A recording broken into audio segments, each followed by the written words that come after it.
लेंगे, यानी चीन के साथ दोहरी बातचीत नहीं होगी, यानी चीन के डिफेंस मिनिस्टर के साथ मॉस्को के अंदर कोई बातचीत नहीं होगी। सरकार की तरफ से सुबह से लेकर अभी तक दूसरी बार स्टेटमेंट क्लियर कर दिया गया है कि कोई भी वार्ता जो है वो रशिया के अंदर नहीं होगी। गवर्नमेंट ऑफ इंडिया की तरफ के जो सोर्सेज हमें बता रहे हैं वो लगातार इस बात की पुष्टि कर रहे हैं कि जो डिफेंस मिनिस्टर गए हैं रशिया के अंदर, आज वो पहुंच चुके हैं, वहां पर डिफेंस मिनिस्टर्स की मीटिंग जरूर है, एससीओ कॉन्फ्रेंस के दौरान साइडलाइन पर मीटिंग्स है, लेकिन चाइना के साथ कोई भी मीटिंग नहीं होगी। लेकिन इस विजिट को काफी इंपॉर्टेंस से देखा जा रहा है। ये दूसरा विजिट है जब से इंसिडेंट हुआ है गलवान के पहले से लेकर आज तक लद्दाख के अंदर, तो दूसरा विजिट है डिफेंस मिनिस्टर का रशिया का, और पहले विजिट में कितनी कामयाबी हुई वो सबके सामने है। और दूसरे विजिट में माना जा रहा है कि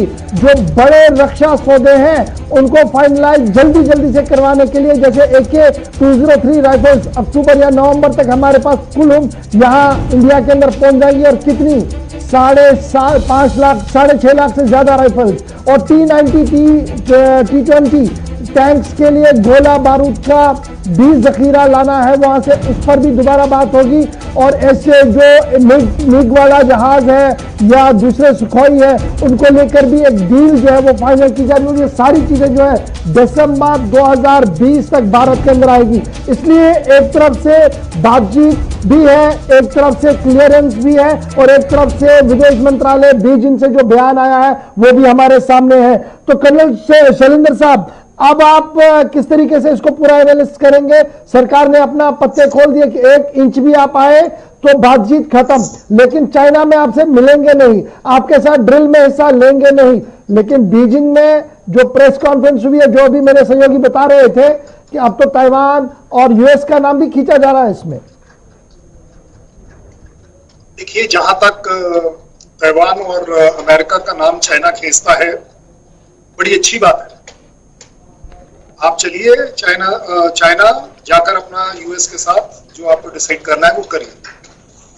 पहली बार भारत एक उस दिशा में चल पड़ा है जो एक अपने आप में पावरफुल देश दिखा सकता है। हम में गट्स है आज, हम में हिम्मत है आज कि हम डिक्लेयर कर रहे हैं कि हम आपसे नहीं मिलेंगे रूस। ये मेरे ख्याल कूटनीति के हालांकि विरुद्ध है, लेकिन अगर आपके जमीनी काम इस तरह के हैं कि एक तरफ आप सुबेरे बात कर रहे हैं और रात को आप उसमें इंट्रूजन की कोशिश कर रहे हैं, तो आपका कैरेक्टर क्लैरिटी के साथ दिख रहा है। और हम अब वो वाला भारत उल्लू नहीं है जो हर चीज को आंख बंद कर बिल्ली नहीं दिखाई दे रही है ऐसा सोच ले। हमें अब आप दिखते हैं और हम आपको जवाब देने के लिए राजी हैं।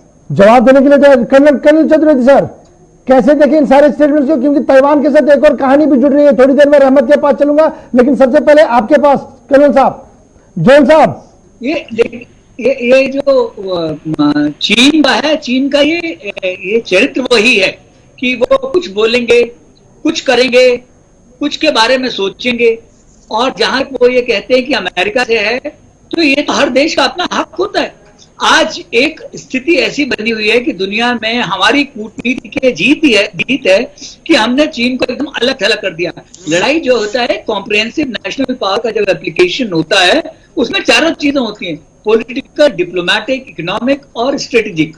तो हमने इन चारों का ऐसा मिश्रण किया है कि उसका दोस्त जो रशिया उसके साथ था, आज हमारे साथ है, अमेरिका हमारे साथ है, जो जापान और ऑस्ट्रेलिया के साथ आपने क्वाड की अभी थोड़ी बात की, सप्लाई चेन बनाएंगे तो उसको इकोनॉमिक स्ट्रैंगुलेशन हम कर रहे हैं। तो ये जो उसका जो वो है, उससे अपनी गलती से वो अपने जाल में खुद बकरी की तरह फंसता जा रहा है। और ये इसमें कोई बुरी बात नहीं अगर अमेरिका हमारे साथ है, क्यों नहीं हो सकता है? आज हमारे साथ है तो आपको क्यों प्रॉब्लम है? आप कहते हो पाकिस्तान आपके साथ है जो कि डिस्क्रेडिटेड देश है, तो ये अपना ये है। लेकिन इसमें एक बात जो बहुत बड़ी बात ध्यान रखने वाली बात है वो ये कि चीन के ऊपर अभी हमें किसी तरह का कोई भरोसा न पहले करना चाहिए था, न अब। बातचीत की चलते रहना चाहिए, लेकिन पोजीशन और स्ट्रेंथ पे आना चाहिए। जो 29 और 30 की रात और 31 को जो हुआ है, कुल मिलाकर मैं ये मानूं कि ये अब वो LAC नहीं रही जो LAC हम 3 महीने पहले देखते थे। अब ये एलसी से जी। भी खतरनाक एलएसी बनी है। बिल्कुल, इसमें कोई शक नहीं है, इसमें कोई शक नहीं है। और ये परमानेंट चेंज है। ये अब आप उस पर चाइना पे कभी भरोसा नहीं कर सकते, ये परमानेंट चेंज है। तो ठीक है ये जो सर, है, क्योंकि ताइवान की बात चल रही है और रहमत कलीम ने हमें बताया था कि लगातार जो विदेश मंत्री है बीजिंग के अंदर मंत्रालय है, वो प्रेस कॉन्फ्रेंस कर रहा था और बता रहे थे कि देखिए ताइवान में जो कुछ हो रहा है ये भी कहीं से हो रहा है। लेकिन जिस तरीके से एक सरप्राइज दिया भारत ने गलवान के बाद जो इंसिडेंट हुआ है 28 और 29 के बाद भी जो सरप्राइज दिया है, वही सरप्राइज ताइवान ने भी दे दिया है। क्योंकि ताइवान के पासपोर्ट को लेकर बड़ी खबर है। रहमत फटाफट से बड़ी खबर बताइएगा कि क्या कुछ ताइवान ने अपने पासपोर्ट में किया है? इशफाक ताइवान की खबर से आने से पहले एक बड़ी खबर इस वक्त आ रही है। भारत सरकार की तरफ से एक और बड़ा फैसला हुआ है चीन के खिलाफ। बड़ी खबर हमें सराय से मिल रही, 118 मजीद मोबाइल ऐप, चीनी मोबाइल ऐप को आईटी मिनिस्ट्री ने बैन कर दिया। जराये के हवाले से हमें खबर मिल पा रही है, इसमें सबसे बड़ा नाम पबजी का है जो अब तक के बैन नहीं किया गया था। इस वक्त जो हमारे पास लिस्ट आई है सोर्सेज के हवाले से जो खबर मिल पा रही है, 118 मजीद चाइनीज एप्लीकेशन को बैन किया गया है। और ये दूसरी किस्त है चाइनीज मोबाइल ऐप को बैन करने की। पबजी का नाम है, कैमकार्ड का नाम है, बाइडू का नाम है, कटकट है, वियो है, टेंसेट वियागो है, राइज ऑफ किंगडम, जक, ये चंद ऐसे बड़े नाम हैं मोबाइल ऐप के चाइनीज कंपनी के बने हुए हैं। इन तमाम को हिंदुस्तान की आईटी मिनिस्ट्री ने बैन कर दिया है।